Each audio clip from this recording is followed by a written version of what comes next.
Bueno, muy buenas noches, qué alegría tener esta oportunidad nuevamente de estar con todos ustedes a través de este medio, Facebook Live. Quien les habla su amigo servidor Jesús Alberto Dávalos, haciendo de este tiempo, mm, llevando a cabo un tiempo de enseñanza. Vamos a estarnos regocijándose en las escrituras y compenetrándonos en lo que es la escatología bíblica. Recordemos que la palabra escatología es el estudio de los últimos tiempos. Hoy vamos a estar desarrollando una temática sumamente lindísima que es el libro de Joel dentro del plan escatológico. Y vamos a entender más este precioso libro, Joel, que fue uno de los profetas importantísimos de Israel, sobre todo en el reino de Judá. Joel, 800 años antes de Cristo, contemporáneo con Miqueas, con Nahum, contemporáneo con Habacuc, hicieron parte de una dimensión tremenda escatológica. Y digo tremenda, porque es un libro sumamente corto, pero tiene una gran profundidad. Esto nos va a llevar entonces a estudiarlo con detalles, y en estos minutos pues le invito a que comencemos a desarrollar este libro pero tan importante dentro de la escatología. El libro de Joel, le invito a que usted tome su Biblia, a que usted tome lápiz, papel. Lo que vamos a aprender es mucho en estos minutos. Vamos entonces al capítulo 2 del libro de Joel. Capítulo 2 del libro de Joel, le invito. Vamos a comenzar desde el capítulo 2. Dice así: toca trompeta en Sión y dad alarma en mi santo monte. Tiemblen todos los moradores de la tierra, porque viene el día de Jehová. Mucha atención a esto. Viene el día de Jehová. Día de oscuridad, día de nube, día de sombra. Como sobre los montes se extiende el alba, así vendrá un pueblo grande y fuerte. La pregunta es, ¿quién será este pueblo grande y fuerte? Semejante a él no lo hubo jamás, ni después de él lo habrá en años de muchas generaciones. Delante de él consumirá fuego, tras él abrazará llamas, como el huerto del Edén será la tierra delante de él, y detrás de él como desierto asolado, ni tampoco habrá quien de él escape. Verso 4 del libro de Joel. Dice: su aspecto como aspecto de caballos, y como gente de a caballos correrán, como estruendo. Bueno, hemos vuelto nuevamente a conectarnos. Estábamos un poco preocupados con la señal de internet, pero aquí estamos nuevamente, otra vez. Espero pues que estén aquí conectados. Vamos a conectarnos. Ok.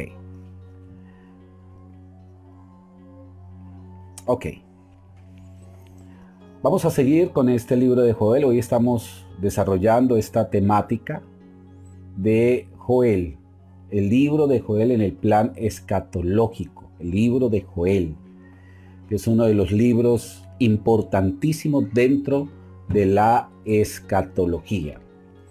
Estábamos en el capítulo 2, haciendo referencia respecto a este capítulo que habla respecto a los últimos tiempos, este maravilloso libro. Dice: tocar trompeta en Sión. Y después dice aquí en el verso 10, delante de él temblará la tierra, se estremecerán los cielos, el sol y la luna se oscurecerán, las estrellas retraerán su resplandor, y Jehová dará su orden delante de su ejército, porque muy grande es su campamento, fuerte es el que ejecuta su orden, porque grande es el día de Jehová y muy terrible, ¿quién podrá soportarlo? Hay algo que necesitamos conocer y saber. Las 7 fiestas que celebran los judíos, que están específicamente en el libro de Levítico capítulo 23. Cuando usted va al libro de Levítico 23, va a encontrar el orden cronológico de estas 7 fiestas. Y no vamos a decir que son fiestas judías, sino fiestas puestas por Dios como señal, que en el hebreo es moed. Se le dicen también los moedis. ¿Por qué los moedis? Porque en el libro de Génesis, capítulo 1, la Biblia dice que Dios hizo la lumbrera mayor y la lumbrera menor. Verso 14, 1:14 dice, para señales. ¿Se ha puesto alguna vez usted a pensar qué significa esta palabra señal? Bueno, la palabra señal aquí es la palabra moed, es decir, que la lumbrera menor, en este caso la luna, va a mostrar unas precisión en cuanto a señales proféticas. Por eso cada fiesta que celebran los judíos, caen siempre en una luna nueva. Exactamente. Por eso el calendario hebreo es un calendario totalmente lunar, diferente a todos los demás calendarios, diferente a todas las demás países, naciones. El calendario judío es con un calendario lunar. La luna marca una pauta profética, específicamente para el pueblo de Israel. La primera fiesta que celebran los judíos se llama la fiesta de la Pascua. Esta fiesta ya fue cumplida. Comúnmente se le dice en el hebreo el Pesaj. Segunda fiesta fue cumplida al siguiente día, en el 15 día del mes de Aviv, que es la fiesta de los panes sin levadura o los panes ácimos. Esto tuvo que ver específicamente con la sepultura de Jesús. La tercera fiesta que celebran los judíos se llama la fiesta del Bikurim, la fiesta de los primeros frutos o la fiesta de las primicias, y se celebra al tercer día después de la Pascua, haciendo alusión a la resurrección de Jesús. Contando después de la Pascua 50 días, los judíos celebran una fiesta llamada el Shavuot o la fiesta de las cosechas. Esta fiesta se cumplió específicamente en el libro de los Hechos, capítulo 2, que se le llamó el día del Pentecostés, donde vino el Espíritu Santo, y esta fiesta ya fue cumplida absolutamente, totalmente. Quedan 3 fiestas por cumplir.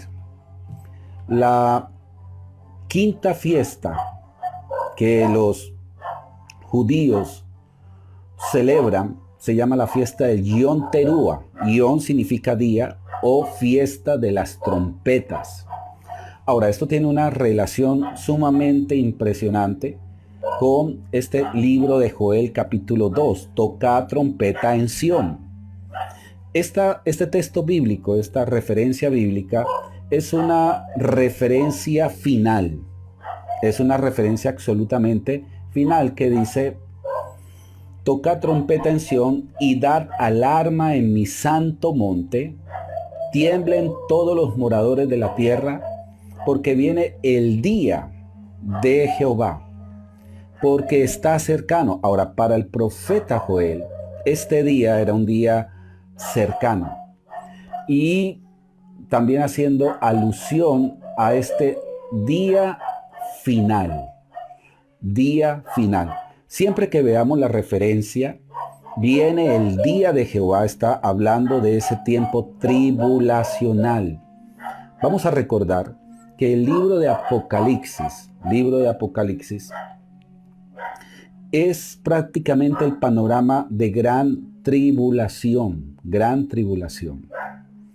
Por eso nosotros tenemos que ver la escatología haciendo referencia a todos estos libros. Y el libro de Joel nos marca una pauta sumamente importantísima.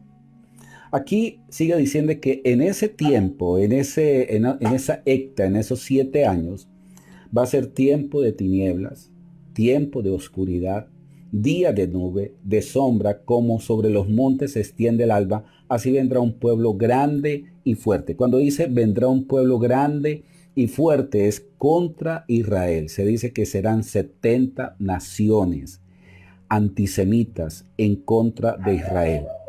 Aquí hay algo para resaltar, porque el verso 4 dice su aspecto como aspecto de caballos y como gente de a caballos correrán.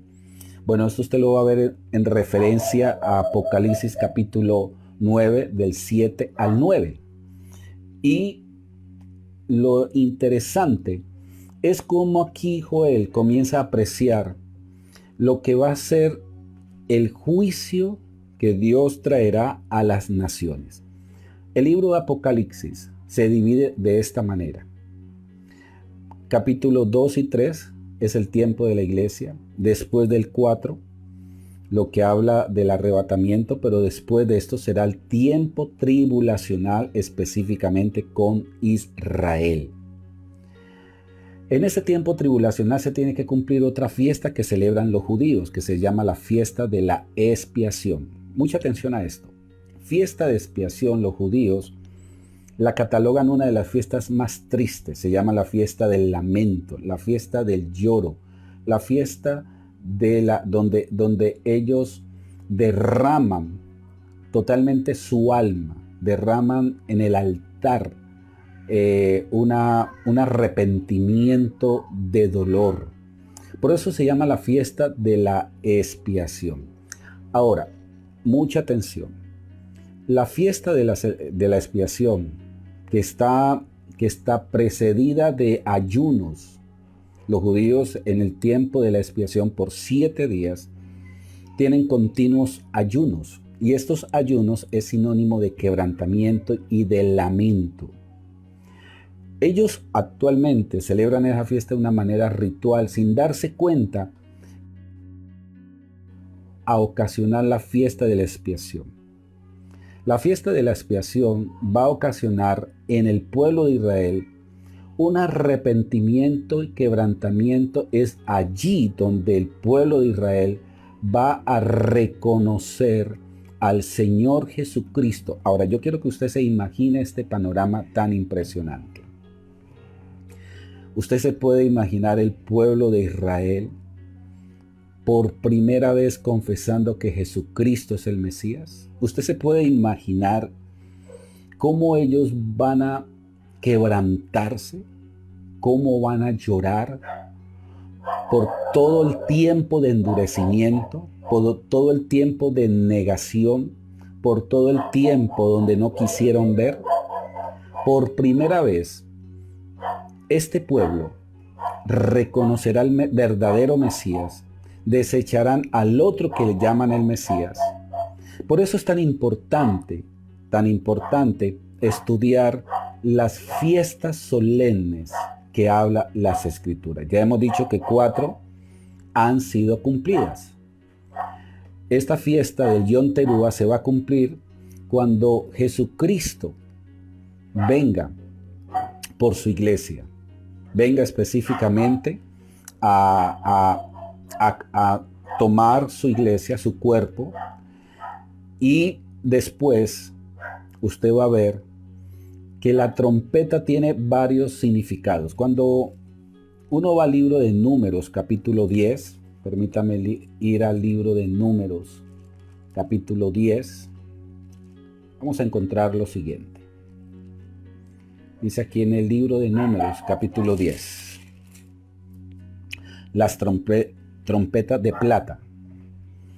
Dice: Jehová habló a Moisés diciendo: hazte 2 trompetas de plata, de obra de martillo, las harás, las cuales te servirán para convocar la congregación y para hacer mover los campamentos. Y cuando las tocares, toda la congregación se reunirá ante ti a la puerta del tabernáculo de reunión. Nótese algo. Esas trompetas tenían una clasificación profética. La primera clasificación es que tenían que tocarse en manera de alarma para congregar. Pero lo segundo era tocarse para la guerra, lo dice el verso 9. Estas trompetas hacen referencia a ese día. De una manera especial, el Yom Teruah se va a cumplir. Por eso la Biblia dice que Jesucristo vendrá con voz de mando, con voz de trompeta. Con voz de trompeta, haciendo referencia a que ese día está cercano. Pero también después se cumplirá la fiesta del Yom Kippur, que significa la fiesta de la expiación. Ahora, ¿cómo vamos a ver ese Yom Kippur aquí en el libro de Joel? Dice el verso 12. Por favor, yo quiero que usted le preste mucha atención a este verso 12 del capítulo 2. Por eso pues ahora dice Jehová, convertíos a mí con todo vuestro corazón, y después dice con ayuno, lloro y lamento. Estábamos diciendo que el Yom Kippur o la fiesta de la expiación, que se llama la fiesta de los ayunos para los judíos, esta es una fiesta sumamente triste, es una fiesta de lamento, es una fiesta donde ellos se preparan a derramar el corazón de una manera hoy en día ritual, pero es que este día lo van a vivir en carne propia, que es el genuino y verdadero arrepentimiento. Dice, rasgad vuestro corazón y vuestros vestidos y conviértase a Jehová, vuestro Dios, porque misericordioso es y clemente, tardo para la ira y grande en misericordia, y que se duele del castigo. ¿Quién sabe si volverá y se arrepentirá y dejará bendición tras él? Esto es ofrenda y libación para Jehová vuestro Dios. Y en el verso 15 dice, tocad trompeta en Sión, proclamad ayuno, convocad a la asamblea, reúnase el pueblo, santificad su reunión junto a los ancianos, congregad a los niños, a los que maman, salgan de su cámara el novio y de su tálamo la novia. Y mira el verso 17. Entre la entrada y el altar lloren los sacerdotes, ministros de Jehová, y digan, perdonad, oh Jehová, a tu pueblo, y no entregues al oprobio tu heredad, para que las naciones se enseñoreen de ella, porque han de decir entre los pueblos, ¿dónde está su Dios? La pregunta es, ¿cuál es esa heredad? Bueno, esa heredad es el mismo Israel. Una de las cosas que tenemos que tener en cuenta es que Dios restaurará a Israel. Recordemos que el apóstol Pablo, en el libro de Romanos, hace referencia que Israel será restaurado después que la iglesia sea quitada. Israel actualmente vive una dureza impresionante hacia el verdadero Mesías. Pero llegará un día, llegará un momento específico donde Israel reconocerá. Aquí hay algo sorprendente y usted lo va a notar. Israel va a conocer lo que la iglesia ya conoció. Vuelvo y lo repito. Israel conocerá y vivirá lo que la iglesia ya conoció. ¿Qué conocerá Israel que la iglesia conoció? Israel experimentará el Espíritu Santo, que hoy actualmente no lo vive. Si lo viviera y lo tuviera, tendrían revelación del Mesías. ¿Qué vivirá Israel y tendrá Israel que la iglesia tiene actualmente? La Biblia dice que la gracia, el libro de Zacarías capítulo 12 dice que Dios derramará sobre Israel un espíritu de gracia y de oración. Eso es poseedora actualmente la iglesia.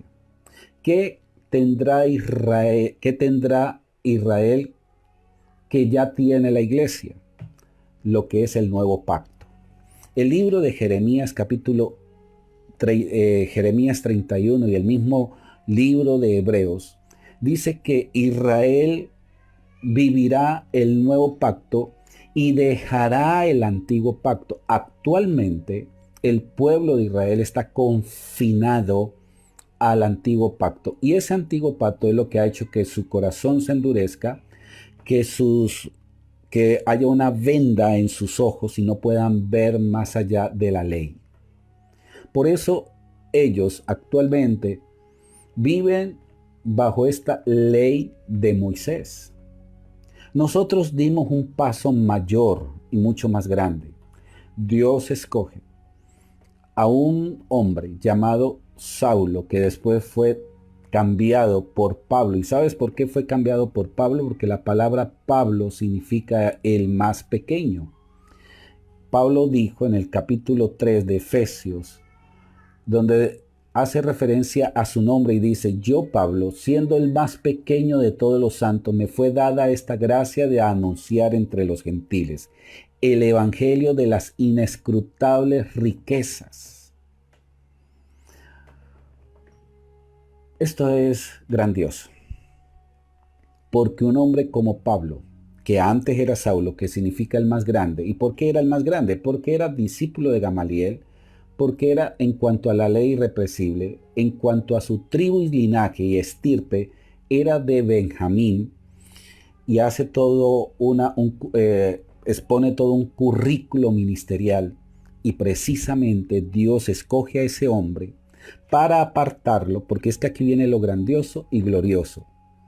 Es que Saulo, que no estuvo nunca involucrado con los 12 apóstoles, que mucho más adelante se convirtió en un perseguidor de la iglesia, Dios lo separa, Dios lo aparta. Y aquí viene esto. Y le revela. Esta palabra es sumamente clave. Le revela, le muestra lo que es el poder del evangelio, no basado en la ley de Moisés. Si bien es cierto que Dios le dice a Saulo que la ley fue cumplida en la persona de Jesús, y eso se lo revela en el libro de Romanos. Dice la Biblia que el fin de la ley es el mismo Cristo, el fin de la ley. Ahora, cuando habla de fin de la ley, no es que Cristo vino a abolir la ley, sino a cumplir la ley. Y cuando Jesús cumple la ley, cumplió a cabalidad las 612 leyes para así poder llevar a cabo una obra tan eficaz. Entonces, ¿qué sucede? Dios le revela ese evangelio de gracia, que es muy diferente a la dispensación de ley, de la ley mosaica. Y la ley mosaica tiene un diseño en Israel que fue endurecer el corazón, porque ellos lo tomaron de una manera ritual tan extrema que hasta el día de hoy tienen un velo sumamente grande, y se encargó de endurecer el corazón. Pero la gracia está precedido de misericordia. Ahora, ¿usted se puede imaginar esto? ¿Cómo Dios equipa a la iglesia, a ese pueblo que no era su pueblo? Lo equipa del Espíritu Santo. Por eso la Biblia dice que el Espíritu Santo fue dado como primicia o como adelanto. Aquí hay algo tremendo. Sigamos en el libro de Joel. Si vemos aquí,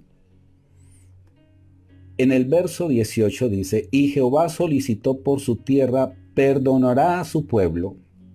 Responderá Jehová y dirá a su pueblo: he aquí yo os envío pan y mosto, aceite, y seréis saciados de ello, y nunca más os pondré en oprobio entre las naciones. Verso 21. Tierra, no temas, alégrate y gózate, porque Jehová hará grandes cosas. En el verso 28, esto es para que usted por favor fije su mirada a lo que vamos a explicar. Después de esto derramaré mi espíritu, por favor léalo, usted que está allí atento, sobre toda carne. Y profetizarán vuestros hijos, vuestras hijas y vuestros ancianos soñarán sueños y vuestros jóvenes verán visiones. Y también sobre los siervos y sobre las siervas derramaré mi espíritu en aquellos días y daré prodigios en el cielo y en la tierra sangre y fuego. ¿Sabes? Muchos han pensado que este texto bíblico ya se cumplió en el Pentecostés. Por ende, en el capítulo 2 hace una referencia de el capítulo de Joel 2:28. Y muchos siervos de Dios han predicado que este texto bíblico se cumplió en el derramamiento del Espíritu Santo y no es así. Parece sorprendente, ¿no?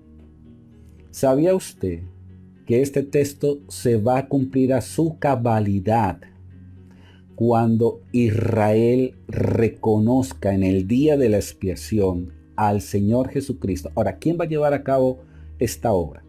Van a presentarse dos testigos. Para mí personalmente esos dos testigos serán Moisés y será Elías. ¿Por qué lo digo?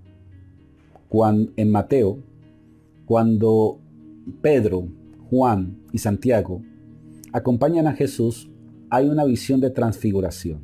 Se presenta Moisés, se presenta Elías.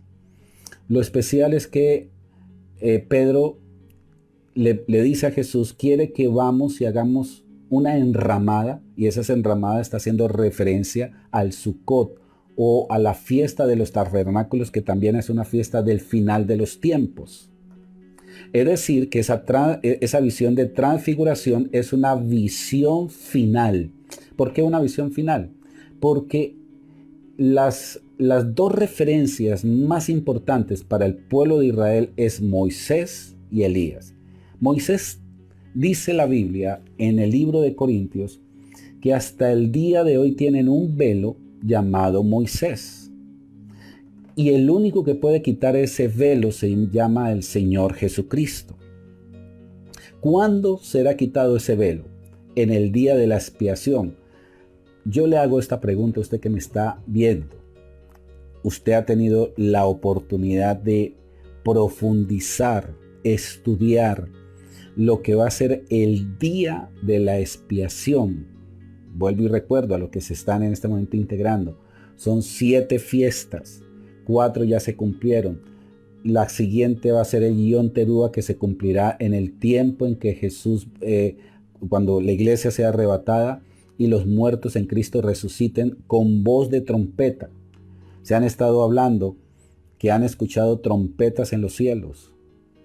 Para mí personalmente, para mí es creíble esa parte. Es como si estuviera alistándose realmente el tiempo donde las trompetas celestiales se van a dar. Eso va a ser una realidad. Los científicos están diciendo que se llama un fenómeno Hum. Fenómeno Hum, que son choques electromagnéticos formando unos sonidos. Pero quiero decirle algo, esos sonidos se han venido escuchando en estos últimos días y se han escuchado muy fuerte. Hace poco se escuchó en España, se escuchó en Jerusalén. Una prima hermana, hija de una de mis tías, me escribe de España, me dice, primo, yo escuché, estábamos sorprendidos varios porque comenzamos a escuchar unas trompetas, pero no era como unas trompetas, sino como un sonido como lo hacen los israelitas, es decir, con el shofar. Y eso para ella fue sorprendente. Una persona que conozco, que es piloto uruguayo, nos decía una vez, él estaba aquí en Colombia y fuimos a comer, y él decía que estaba una vez en uno de los aviones, cuando allí en la cabina de pilotos escucharon tan palpable un sonido de trompeta en los cielos. Ellos se quedaron anonadados, los tres se quedaron estupefactos, se quedaron así. ¿Esto qué está queriendo decir? Que este tiempo es una realidad. Han tratado de justificarlo de una manera científica. Ahora, si lo han tratado de justificar de una manera científica, significa que no lo están negando y quieren darle una explicación científica. Esto quiere decir que esta fiesta del Yom Teruah, así se le dice Yom Teruah, que la fiesta de las trompetas está por venir. Por eso dice aquí, tocad trompeta en Sión. Ahora, ¿por qué dice en Sión? Porque Jerusalén es el reloj profético, es el que mueva la manecilla profética. De aquí parte todo. Y a continuación de la fiesta del Yom Teruah, ya en el tiempo de la gran tribulación, usted va a ver que Israel acoge al nuevo Mesías, lo proclama, lo sienta en el templo. No solamente Israel lo proclama Mesías, sino que el mundo entero lo considera el mejor líder político, un líder que ha traído paz, que ha traído prosperidad, porque se va a ver una prosperidad abundante, la gente es acogida, están bajo la sombra y la cobertura de este líder mundial. Lo que no saben es que este hombre voraz, este hombre bestia, este hombre llamado anticristo, va a mostrar realmente lo que es su naturaleza diabólica, satánica y específicamente contra Israel. Va a reunir todas las naciones. Comienza una persecución terrible, cuando ya hemos venido estudiando que cuando dice que dos estarán en el campo, uno estará moliendo y el otro será tomado, que eso no habla del arrebatamiento, está hablando del cautiverio que tendrá el anticristo, que uno será tomado y el otro dejado, es decir, se escapará. Israel se tiene que escapar, eso lo dice Apocalipsis capítulo 12, saldrá de huidas. Muchos serán tomados, serán apresados, serán torturados, vivirán una situación terrible. Ahora, el anticristo hace un plan de destruir totalmente a Jerusalén, sin templo, sin ciudad, y determina raer de la faz de la tierra, como muchos líderes, por ejemplo, el líder de la nación de Irán ha dicho muchas veces que la finalidad de ello es dejar a Israel sin nada, aniquilarlo. Y eso siempre ha sido un sentir de muchos. Ese fue un sentir de Hitler. Desaparecer de la faz de la tierra una raza desastrosa. Lo más terrible, decía Hitler.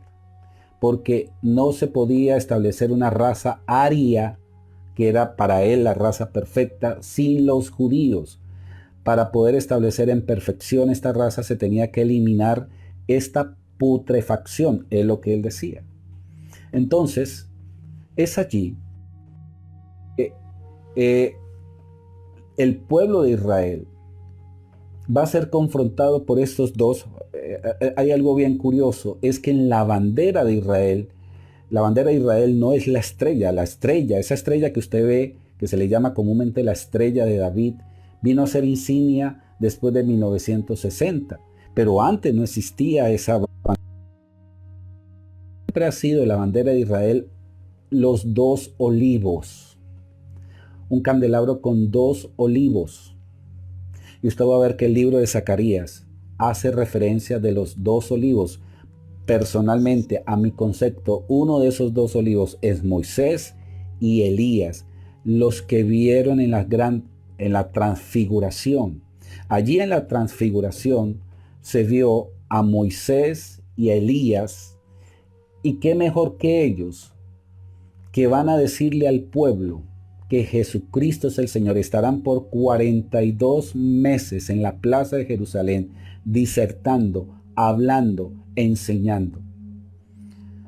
Y vendrá el verdadero cumplimiento del día de la expiación. Atención, del día de la expiación. Yo te pregunto, ¿cómo celebran los judíos actualmente el día de la expiación? Ellos lo celebran 7 días de un ayuno extremo, por eso se llama el tiempo del ayuno. Pero ese ayuno está representado para ellos lamento, quebrantamiento, arrepentimiento.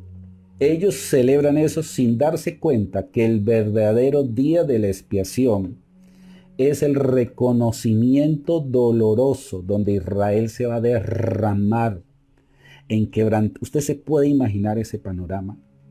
¿Cómo van a hacer ellos para reconocer y decir, nos hemos equivocado por todos estos años? Perdónanos. Ahora te reconocemos, engrandecemos, loamos tu nombre, porque aquí, la verdad que esto es grandioso, esto es glorioso. Mire lo que dice aquí. Después de esto, después de ese derramamiento de quebrantamiento, aquí dice en el verso 28, usted lo está leyendo, después de esto, derramaré de mi espíritu sobre toda carne y profetizarán vuestros hijos, vuestras hijas, es decir, el velo se cae. Israel tendrá lo que la iglesia ya tuvo. Israel subirá el peldaño por la cual la iglesia ya pasó. Por esa razón, esa es la razón por la cual hoy en día la iglesia tiene un estatus mayor espiritual que Israel. Es por esa razón que es en la iglesia que está la comisión de compartir el evangelio. ¿Por qué? Porque tiene la herramienta que es el Espíritu Santo, que ha sido dado como primicia. ¿Por qué dice como primicia? Porque el concepto de primicia es un adelanto, es decir, que solamente el Espíritu Santo cayó sobre la iglesia y no se puede cumplir aquí porque aquí dice derramaré de mi espíritu sobre toda carne. Aquí no está hablando que es sobre la iglesia, está hablando sobre toda carne. Pero el Espíritu Santo fue adelantado a la iglesia para llevar a cabo el poder de la evangelización, porque Pablo decía es que el evangelio es poder de Dios y no se puede hacer humanamente. Las conversiones es lo más milagroso que existe. La conversión de una persona no puede procederse de una manera humana ni intelectual.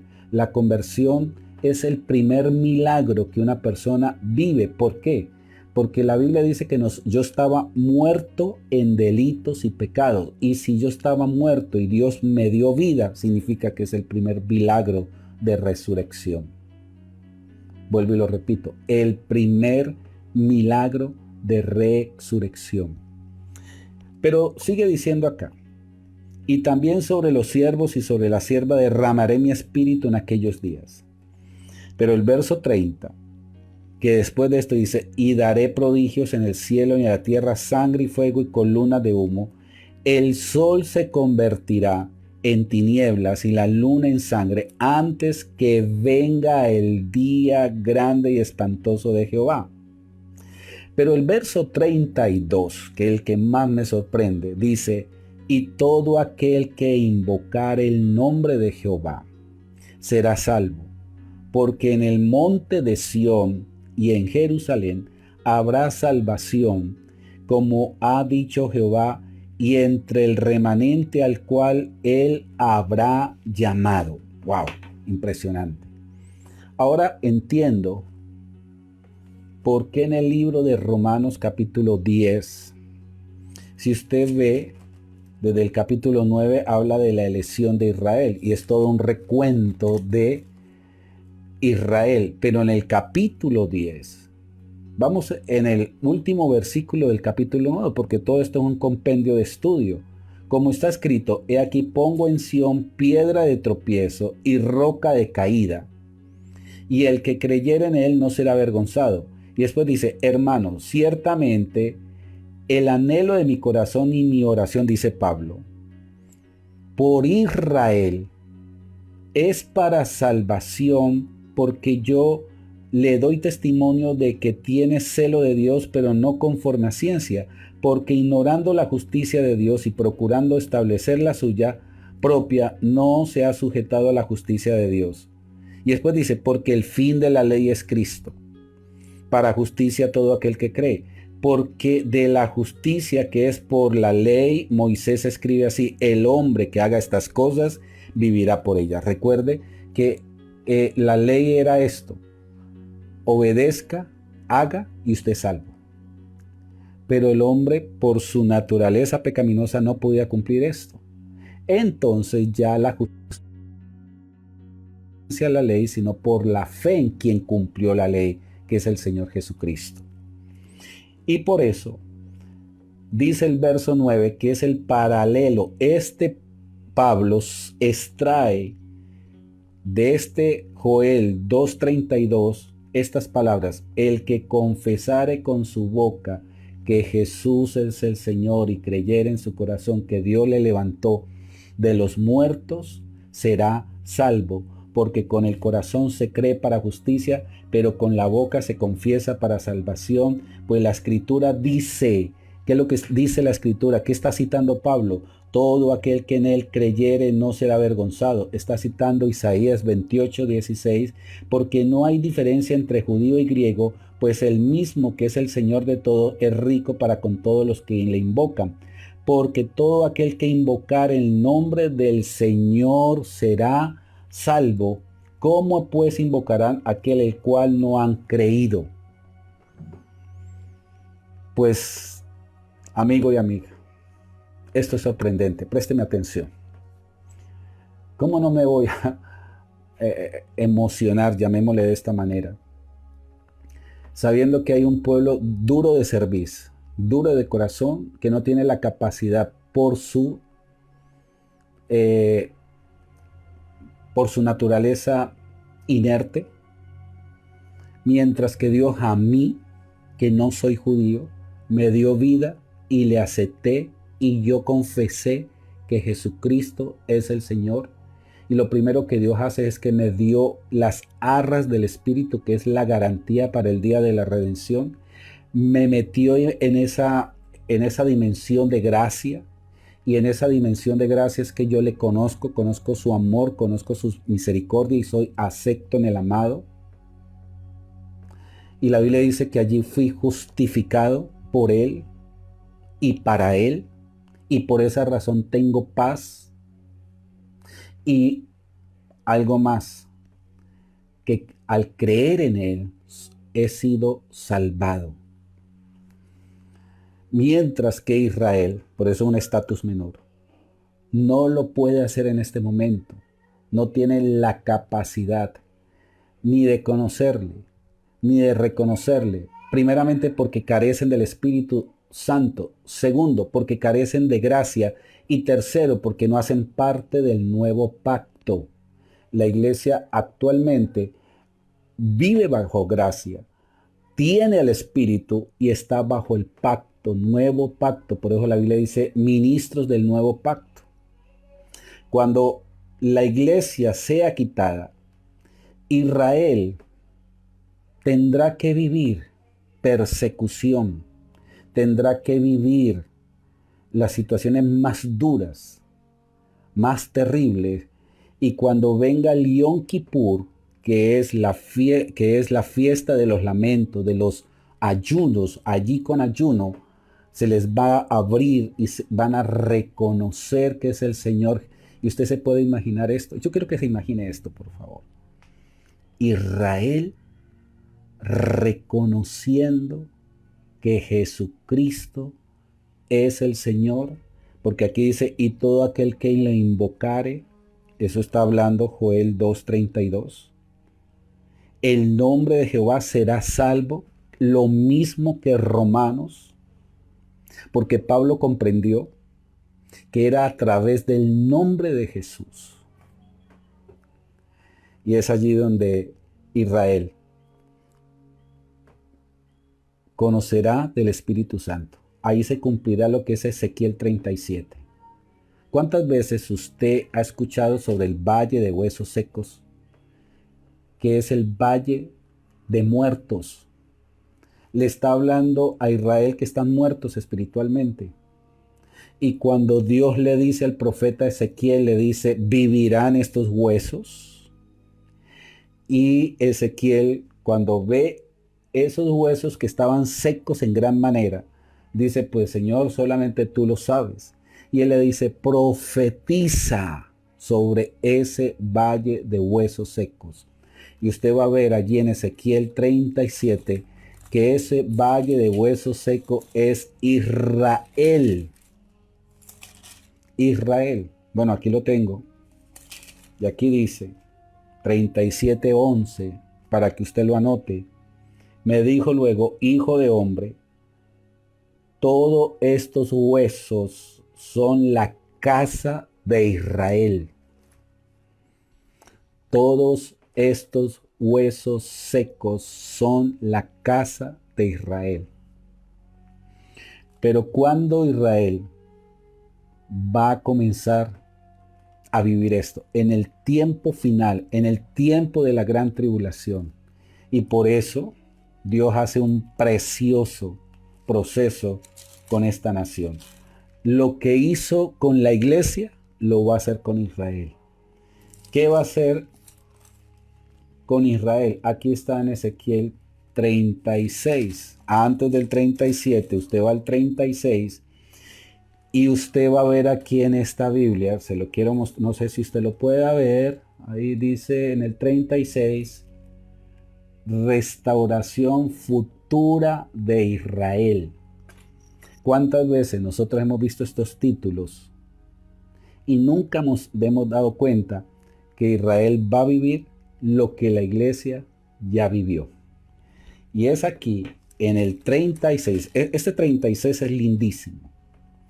Pero en el verso 24 dice, y yo os tomaré de las naciones y os recogeré.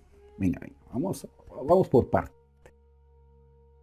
Dios con el pueblo de Israel, recogiendo de las naciones. Desde el año 1948, 14 de mayo, cumpliéndose una profecía en Zacarías, donde dice, ¿no será Dios capaz de hacer de una nación en un solo día? Pues en un solo día, el 14 de mayo, en las ligas de naciones, recordemos que Israel estaba en manos de Inglaterra.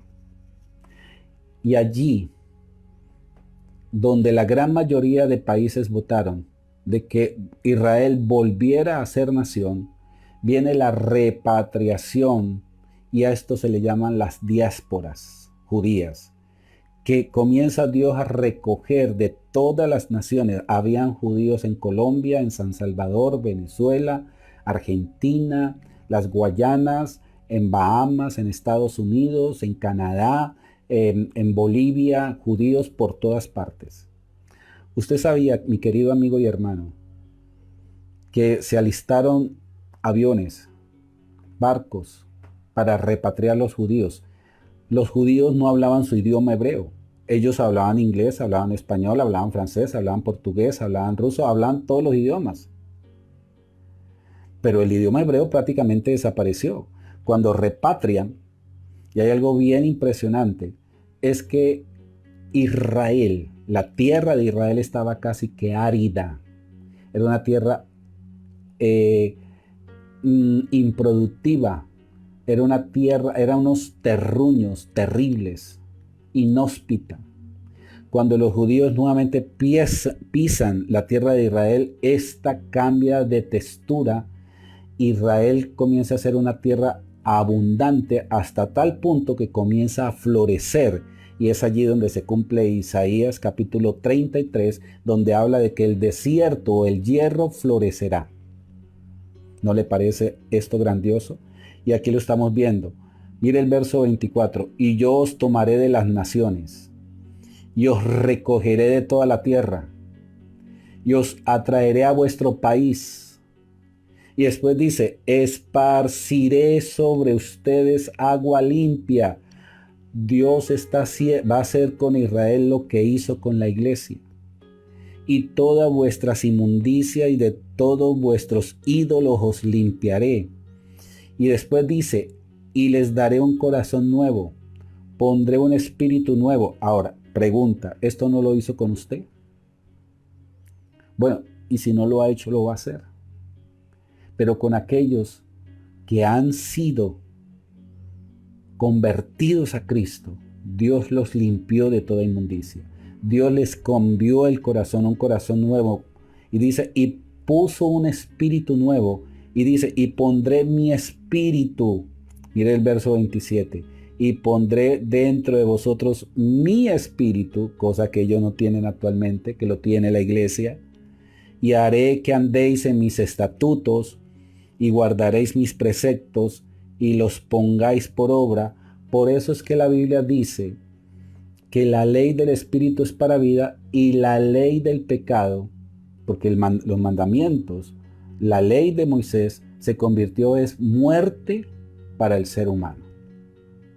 Debe de ser una bendición, se convierte prácticamente en un acusador. Eso hace la ley, acusar.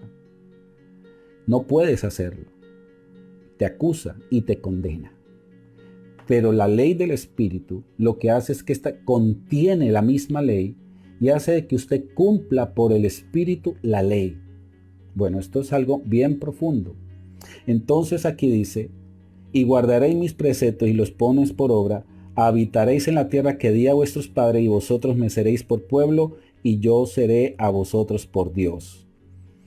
Qué impresionante, impresionante lo que estamos viviendo, lo que estamos viendo en estos textos bíblicos. Sigamos en el libro ya para terminar el libro de Joel, ya para comprender esta joya, esta gema que está aquí en la Biblia y que de pronto muy poco estudiamos y que hace menester estudiar. Bueno, ¿dónde está Joel? Se me perdió Joel. Joel. Ok. Bueno, Joel, ya. Y dice, y sigue diciendo acá, este es el tiempo del Yom Kippur, donde Israel hará que esa fiesta sea una realidad, reconociendo que el Señor Jesucristo es Salvador del mundo. Mañana, el día de mañana, estaremos explicando Joel 3, cuando dice el juicio de Jehová sobre las naciones. No se lo pierda, estaremos hablando sobre la guerra del Armagedón.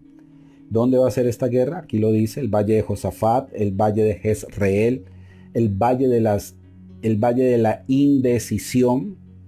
Y es aquí donde Dios va a juzgar todas las naciones.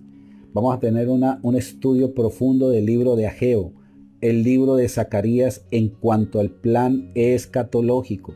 Quiero volver a reiterar, cuando estos profetas escribían, inspirados por Dios, no tenían en mente la iglesia. En la mente de estos profetas era Israel. Todas estas consignas que usted ve aquí es Israel. Algunos, como Oseas, como Moisés, como Isaías, en el capítulo 63, tuvieron vestigios de la iglesia. La iglesia fue sacada de los gentiles, incrustadas en el olivo, porque Dios le dio unas promesas, le dio pacto a Israel, y entonces lo que hace es con este pueblo que no era su pueblo y la amada que no era su amada, que ahorita ya es amada, los incrusta y les hace que todos estos pactos de bendición, todas estas promesas, la iglesia también sea poseedora de ella. ¿No le parece esto grandioso? Por eso la Biblia le llama a los hijos de Israel hijos y a nosotros también nos llama hijos. Estaremos entonces mañana, capítulo 3, libro de Joel. Usted va a tener su Biblia en mano, cuaderno, y estaremos en esta profundidad. Estamos en aguas profundas, escatológicas. Vamos a levantar una oración. Démosle gracias al Altísimo, porque un día, en una manera soberana, nos escogió. Te miró a ti, me miró a mí, siendo nada. Nos dio vida juntamente con Él. Juntamente con Él. Por su gracia hemos sido salvados. Salvados. Creo que el día sábado estaré hablando de varias series de doctrinas que han surgido de todo esto. Hay una que se llama la doctrina del reemplazo. Hay otra que se llama la doctrina donde la iglesia, la doctrina donde se está tratando de judaizar la iglesia. Y hay otra que se llama la doctrina efraimita. Israel se dividió en dos, el reino de Judá y el reino de Israel. El reino de Judá, dos tribus, Benjamín y Judá, y las 10 tribus de Israel, las 10 restantes, y estas 10 se separaron, pero Dios pone la mirada en el reino de Judá, donde se establece en Jerusalén. Estas 10 tribus se establecieron en Samaria, y a estas 10 tribus se le llaman las tribus, que es un título mal, no estoy a favor de ese título, le llaman las tribus perdidas.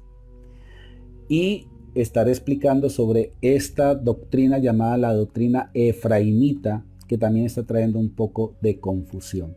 Todo esto lo vamos a estar aprendiendo en estas series escatológicas, esta serie de estudios que lo que hacen es tener una hermenéutica correcta de la Biblia y nos coloca en el punto exacto de dónde estamos en estos tiempos. Levantemos oración. Padre amado, te damos infinitas gracias. Hoy levanto una oración especial por cada persona que tiene la oportunidad de vernos, que están conectados. Que la palabra de Dios corra y sea glorificada en sus corazones, en sus vidas.